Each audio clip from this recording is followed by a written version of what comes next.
What's up YouTube, I'm Roman and today I'm sharing with you the 7 money rules that have helped me save thousands of dollars over time and are going to help you as well. Let's get into it.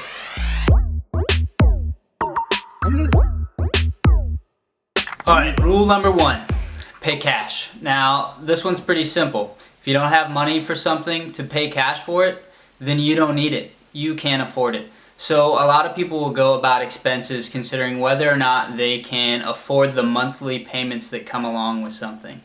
Don't look at it that way. Look at the whole purchase price. If you can't afford to pay cash for the whole purchase price, then by this rule, you can't afford it at all. This doesn't mean that we don't use credit cards. In fact, one of my family's strategies is to benefit from credit card rewards points, which I'll cover in a future video. So, sorry Dave Ramsey, we definitely use credit cards.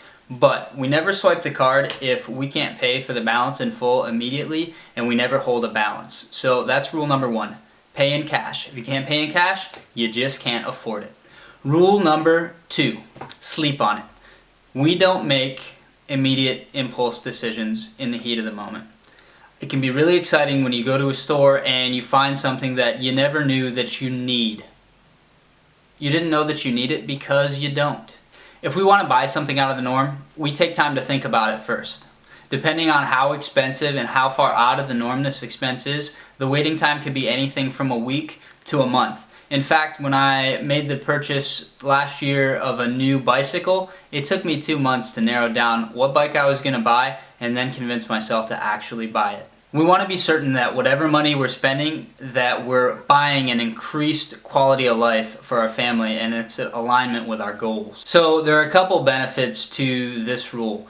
One, the fact that even though a purchase seems exciting in the moment, if you take the waiting period, a lot of times that excitement will wear off and you realize that you really didn't want to spend that money or you didn't need that thing. In these cases, we simply don't make the purchase and save 100% of what we otherwise might have impulse spent. Another benefit is during the waiting period, we might find a better deal on the item, or we might find that a better alternative exists, and we'll talk about alternatives a little bit later in the video as well. Lastly with this rule is delayed gratification. Now, delaying gratification makes us appreciate the things we have much more. Instilling that waiting period, if you decide at the end of the waiting period that it's still a valid purchase, it's still going to bring value to your life, go ahead and make the purchase, and after having that waiting period, that delayed gratification is going to make you appreciate the purchase you made that much more, and it's going to get rid of the buyer's remorse that come along with a lot of impulse purchases, so you can actually enjoy the thing that you've bought to enhance your life. In most cases, there's really no hurry to make a purchase, so there's no harm in waiting on it,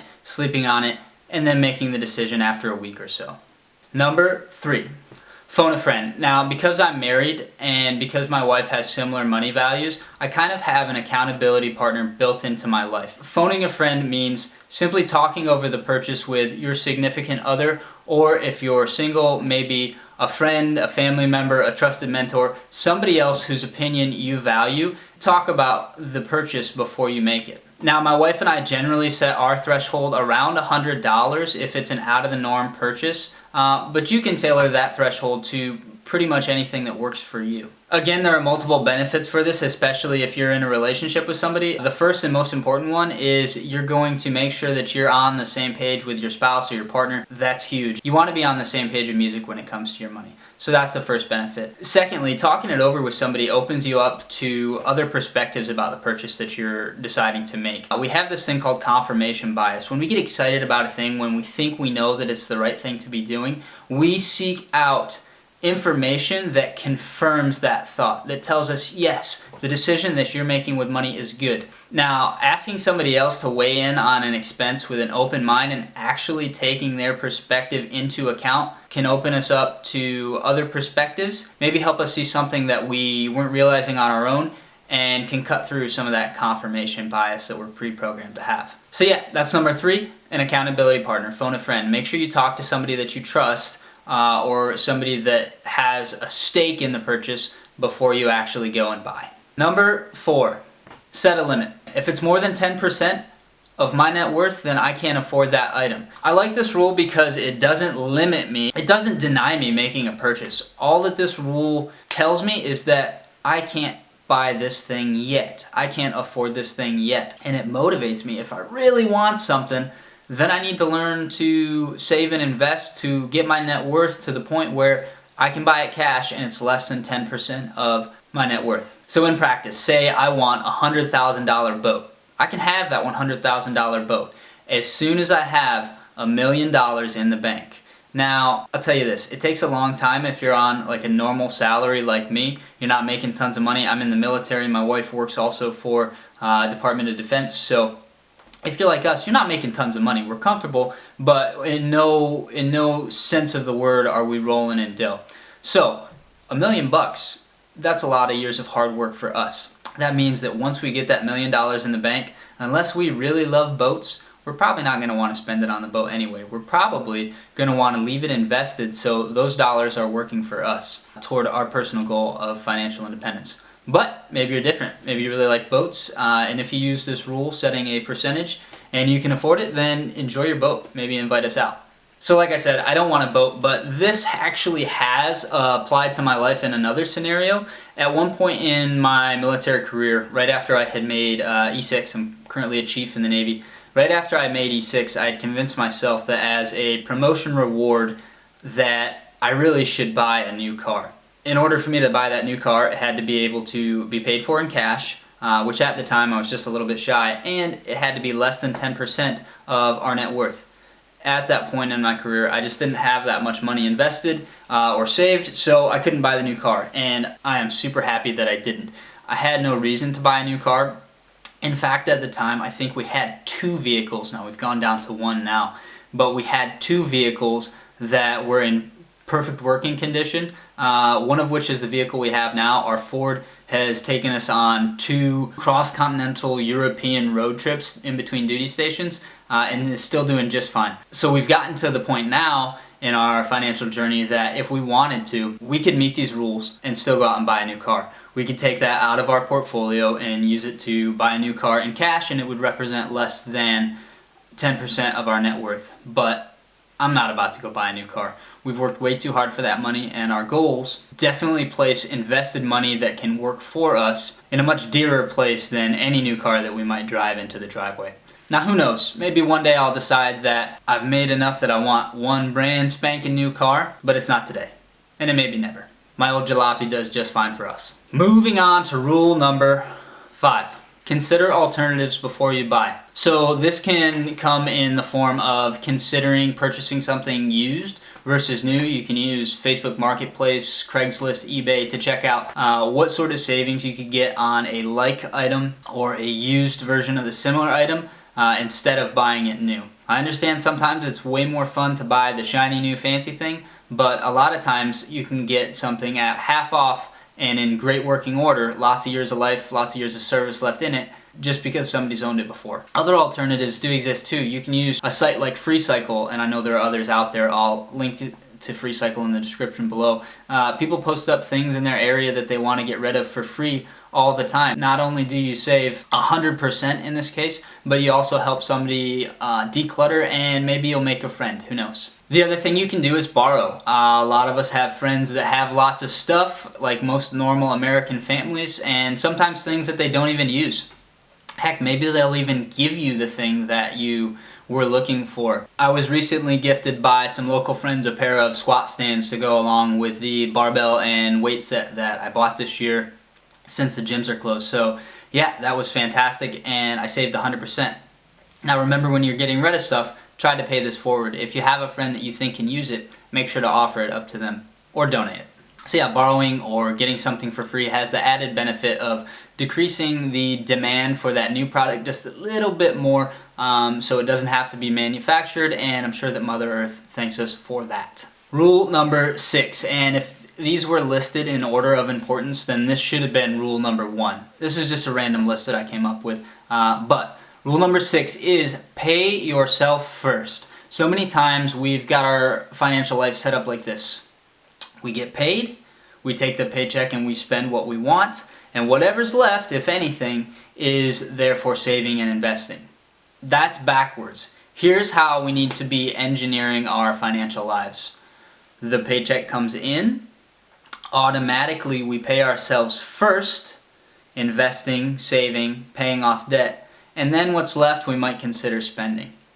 And pay yourself first, like I said, can really entail a few things. If you're in debt, that looks like making all your debt payments right off the top before you spend on any life expenses, and then aggressively paying more than the minimum to help get yourself out of debt. If you're building up your emergency savings fund, that means setting up a recurring transfer from your checking account where your check gets deposited straight into your savings account, preferably one that you can't touch or that you don't have like a debit card for, so it's a little harder for you to get every time you get paid. For investing, it might look like setting it up so your 401k contributions, which you should be making probably at least up to your match depending on your own situation, they get taken straight out of your check and sent to your 401k, and you never see that money, you never factor it into your spending. Only after we do the pay yourself first step do we then take what's left to tailor our life expenses to that. Now, short caveat here, if you're in a place of financial survivability where you're really just trying to get by, like no bull, each month you are scraping by, you've cut off all the excess spending, and you're struggling just to pay rent and keep food on the table, then pay yourself first is meeting those obligations that keep the lights on, that keep food on the table, that keep your rent paid first, as opposed to debt repayments or investing. And if you are in that situation, please do feel free to shoot me an email. I'm not a certified financial advisor, planner, any of those fancy letters after the name. However, I'm always happy to kind of share my opinions, share my experience, maybe give you some options that you haven't thought about. I'll tell you that I've learned a lot more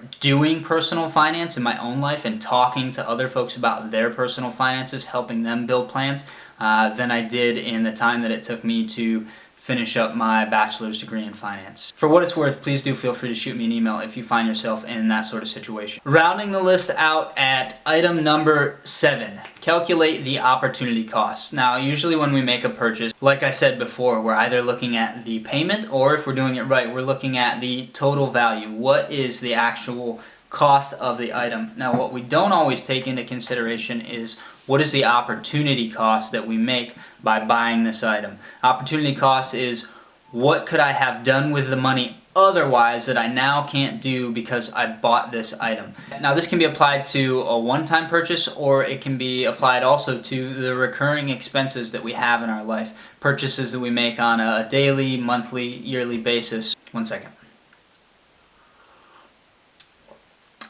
Cool mug from Sicily.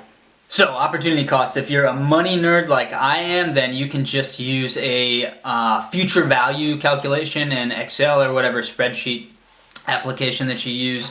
And if that all sounds like gibberish to you, don't worry, because there's a cool calculator that I'll link down below, and it can do all the work for you. So let's get into a quick example of opportunity cost for, first we'll do a single expense item. Say you want to go out and buy a PS5. I think that a PlayStation 5, I think that new right now, they're somewhere in the ballpark of $399. So it costs right now $399 to buy your new gaming console. But what does it cost in opportunity cost? What could you otherwise do with this money? Now, instead of buying the PS5, maybe you could take that extra $400 and you could place it into a low-cost index fund.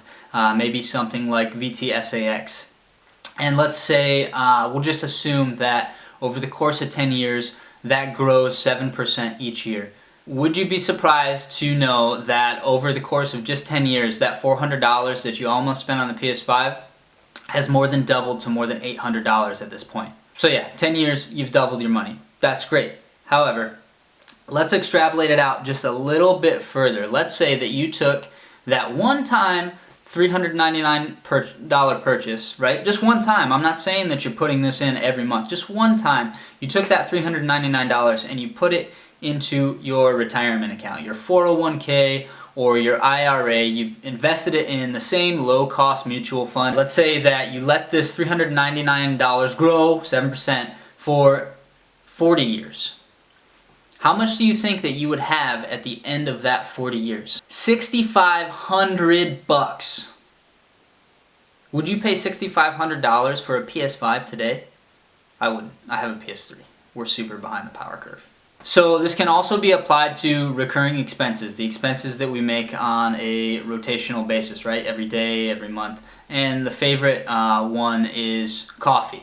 Somebody buys from their favorite coffee establishment, I'm not going to call any of you out, $5 a day they buy a coffee, a Loca Mocha, Frappuccino, whipped whatever, alright? $5 every single day. Over 40 years that accumulates to more than $73,000 worth of coffee. Just $5 a day. If you had decided not to buy the coffee and instead to invest the $5, 7% return rate, 40-year timeline, how much money do you think that you would have in your account? More than 400 grand. More than a lot of people retire with. All by cutting out that $5 a day coffee. You can maybe apply this to your own life. Use the calculators that I've got down below and plug in some expenses, either a one-time expense that you're considering or a daily, monthly, whatever expense. See how much your Netflix is costing you over a 40-year time horizon. You might be surprised. So does that mean that we shouldn't buy the gaming console or drink the $5 cup of coffee? Not necessarily. No one's saying that you shouldn't use your money to go out and buy things that make your life better, that make you more fulfilled, that are in alignment with your values. There's nothing morally wrong with buying the new console if you can afford it, or getting that cup of coffee because it just brightens up your day every single day. Nobody's saying that you have to cut those things out, but what you should do is consider that opportunity cost in making the decision.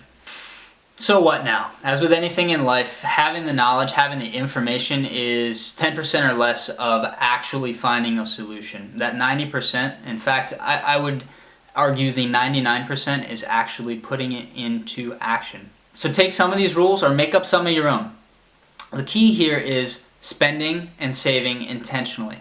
By getting intentional with the way that we deal with our money, we can ensure that we're living a financial life that aligns with our values and helps us to achieve the long-term goals that we have. The proof's in the pudding, and I would attribute the use of these rules over the years to hundreds of thousands of dollars in savings that my wife and I have now been able to invest towards our own family's financial independence, which is our long-term financial goal. So no, I don't have the new car in the driveway. Sometimes I buy used instead of buying new.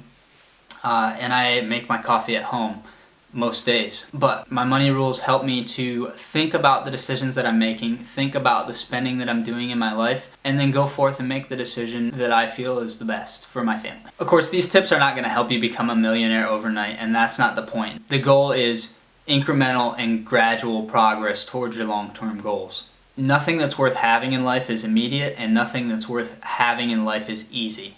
What these rules do is keep you honest and give you just a little bit of breathing room to pause and then intentionally do the thing that you know is right for you and for your family. I really am a personal finance nerd. I love talking to people about money, my money, your money, the government's money, all money. And I think it's got to be destigmatized. It's considered faux pas in so many scenarios to really talk about money, to the point where a lot of people are walking around blissfully ignorant, or maybe not blissfully ignorant, to concepts and ideas about money that really can make a big difference in their life and their peace of mind. Please join the conversation by commenting below. Let me know which of these rules did you like, or if you use any others or are going to start using any others in your own life. If you want to connect with us on social media, I'll put the links down here. Hey, I seriously do appreciate you tuning into the channel, watching this video. Please do subscribe to the channel if you like content like this. I'll be sharing money tips and lessons learned on our family's journey towards financial independence. I'll drop new videos every week.